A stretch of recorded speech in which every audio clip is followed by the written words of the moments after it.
রবীন্দ্রনাথের জন্মদিন 1893 থেকে 1972-এর মধ্যে কোনো একটা সময়। সেদিন পড়েছিল 25শে বৈশাখ, 8ই মে। জন্মোৎসব অনুষ্ঠানটা হয় সকালবেলায়।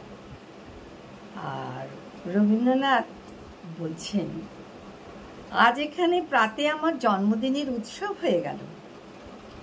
আমার যে একটা জন্মদিন আছে সে কথা ভুলে গিয়েছিল।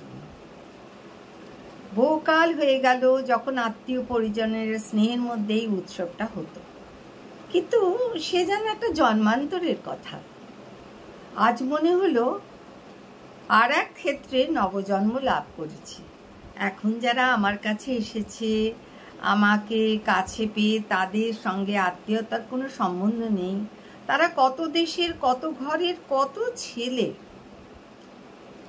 তারাই আনন্দ করে আজ সকালে আমাকে নিয়ে উৎসব করেছে। এই আমার আশ্রমের জীবন, এই আমার মঙ্গল লোকে নতুন জন্ম লাভ।